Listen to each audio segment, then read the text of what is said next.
Hello and welcome, everyone. This is Nancy Hart, author of Whispers, Sinners, and Saints. Let's give a special welcome to Dr. Rabinoff today, who will be interviewing me on my book. Mark, take it away. Hey, good morning, Nance. Good morning. It's a pleasure. It's a pleasure to be here and talk with you about the book. I truly enjoyed reading it. A fascinating read, as I said in your book.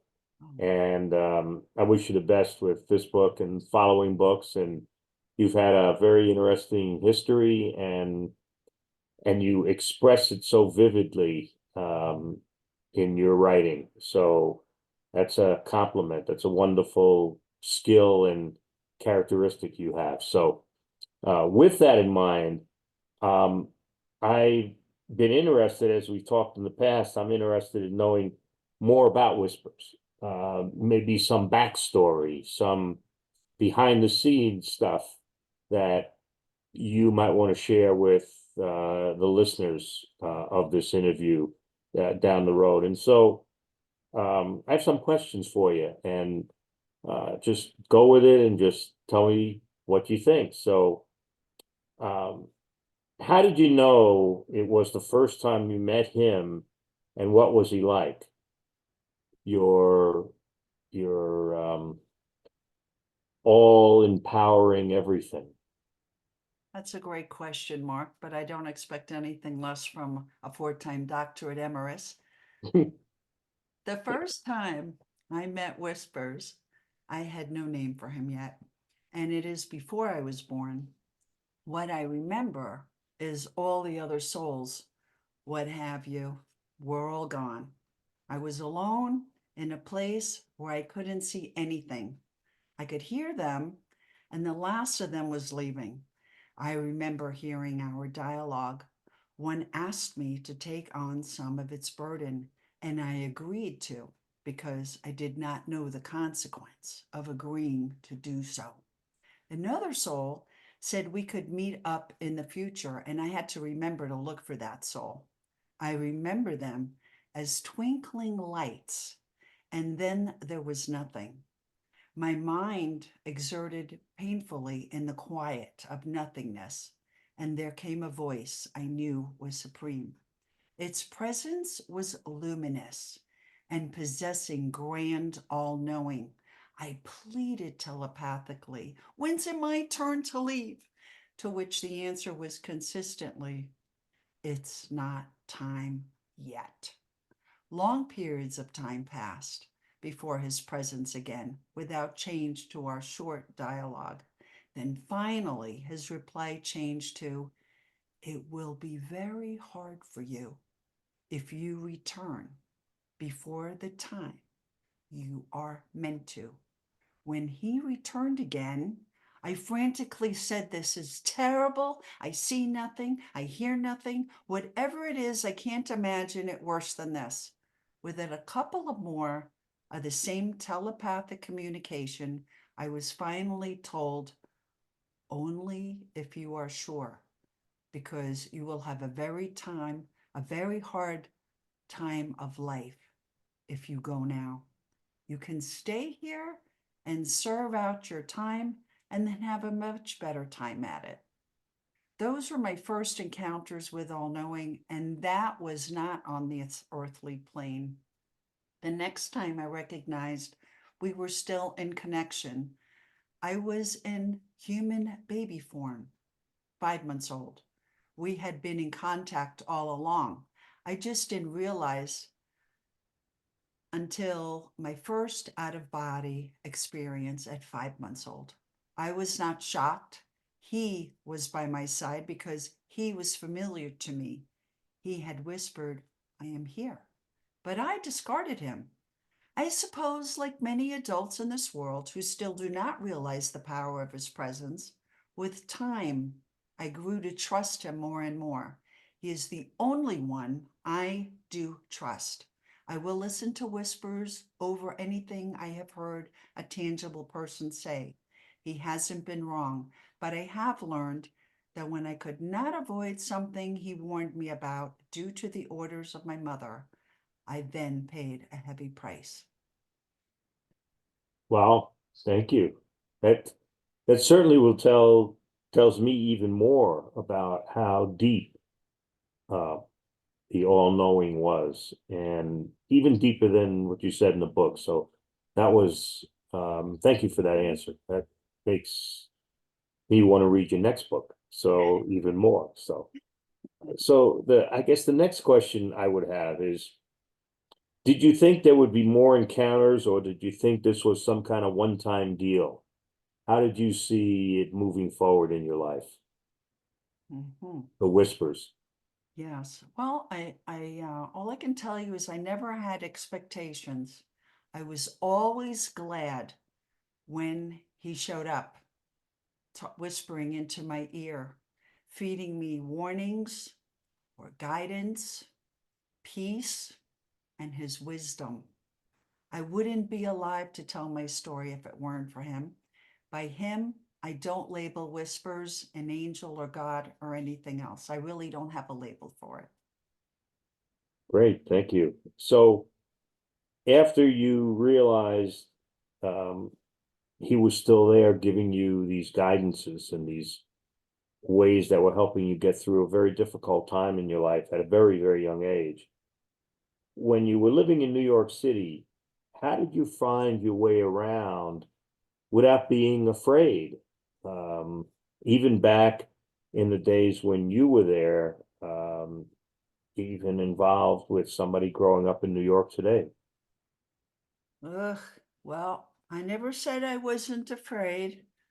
I was very much the type of child who preferred being at home under peaceful, normal circumstances, which was not my home life. I disliked the streets. I dreaded having to walk down the plethora of stairs just to first get outside and know those rowdy stickball playing boys were greeting me with their name calling. I didn't like having to walk to Cold Shorts Park, Mama Casa's, Polly's, or school by myself, while others had their nice mommies hold their hands taking them. The one thing that did bring me peace was catching up with a baton twirling copper walking his beat. It was in my mind like a cartoon coming alive. I would greet each, "Hello, Mr. Policeman," once they caught me walking a few steps behind them, like I did for a feeling of safety before I had to scoot them by. On a blue moon, I would chat up the hot dog vendor in front of the park until he asked me what I wanted, to which I replied in his New York street vernacular, "I would have me a hot dog with onions, but I ain't got no money." My whole childhood in New York City was really spent just running and running, running from my mother, running from the world. And the only place I could hide for moments at a time was to the restroom at the park, at school, and at home. That didn't stop until I was 13 and moved out of New York City. The Irish street gang kids taught me early on what can happen to a kid with what they did with Timothy. Something really bad happened to me at age 8 that I'm still deciding if I want to publish in my second book that changed me forever.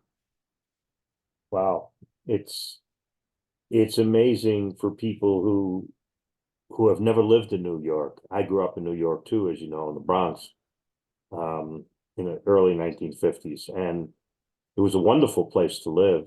But you also had to have a strongness about you. You know, which we call street smarts, and Yeah. you definitely developed it, not only on your own, but because of the all-knowing, giving you guidance. So the street smart made sense to you, and that's what you have to do when you grow up anywhere, but especially in a urban setting. And so does does your concept and your belief and your talking about the all-knowing whispers become more or less important in your second book? In other words, as you got older, was whispers still there as you moved on with your life? The second book goes into a higher, even more significant connection with whispers and phenomena. Oh, okay. look forward to reading that too. So, well, let me ask you another question about it. Did you ever worry about Whispers abandoning you? Well, Whispers never abandoned me. And when I abandoned him due to an atheist husband and mother, the connection with the world of phenomena drew me back by warning me my life was going to change and it wasn't going to be my fault. And I needed to know that. And most importantly, they constantly reminded me I wasn't alone. Whispers and the like of angels are always by my side. What I have to do is forget my human side at times and remember I am divinely guided. The human blocks the messages the angels give me because the doubt that comes in from the human side. Hmm. Wow. Okay. Then, having said that, and having read your book, who, other than your family, impacted your life the most? Was it Timothy, Suni, Mama Koss? Who, who in your life in the first book here really impacted you the most? It's interesting. You're asking me a question where I had thought about that so many times as I think about them in different times of my life when I'm alone. And I must say that all people, I find, have their purpose. And the answer for me there is that outside of all knowing Whispers, who is an intangible person and really affected me my life the most, they all taught me a lesson. Timothy was a beautiful soul, just trying to live his life. And it's even hard for me to just mention his name. I get like teary eyed because he meant so much to me in my life, even though it was just for a short period of time. He had so much ugly that he dealt with, even though he was so kind to everybody else. And it showed me that some people that are ugly are just going to be ugly. It doesn't matter how nice a person is to them. Suni taught me how bad my life was because, as Whispers pointed it out, I would never recognize how bad it was if I didn't see how much Suni had suffered. And Mama Cass, well, she was the first person who showed me love, whether she was paid or not. And wonderfully, she took me to St. Patrick's Cathedral to thank the good Lord child for not falling to the power of greed of candy offered by the pedophile living a few doors down from the brownstone she lived in, and where I sat on the stoops and where I had to pass by to get into Mama Cass's apartment. Oh, Sydney was great too. At least he occupied my mother some of the time, which kept her hands off me. Lily and Les, Suni's parents, they made me thankful that I only had one crazy parent and not two. Hmm. Country Katie, she taught me how some people can smile in your face in manipulation only to get what they want without the victim having a clue. And I also have to add, not ever knowing who my father is impacted me greatly even today. Him, along with the absence of all my relatives I never got to know due to Hitler's final solution, meaning the loss of family members in the Holocaust, makes holidays and birthdays very difficult. And with that, I'd like to also mention pre-K through elementary school is where I did receive comfort while living in Manhattan. I enjoyed the structure and the knowledge offered, and I want to give a shout out to my love teachers. That part was omitted out of this first book. Well, thank you very much, Nancy, for taking the time and inviting me into your home to talk even further about the book. And I wish you the best with the whole series. It's a very warm book with a dark corner to it, but that's what makes it real and compelling. And I hope people who read it think on the back, um, think about what you're saying in the book. So it's been a pleasure to spend this morning with you. Well, I hope I answered your questions to a satisfaction Yep. and offered greater insight to Whispers, Sinners and Saints, and to Whispers especially, who is so much greater than an imaginary friend. And I thank you, Dr. Rabinoff, for giving me this interview today. As always, I will sign off by saying, may the light above you shine through your smile to brighten your day and all those around you. Thank you.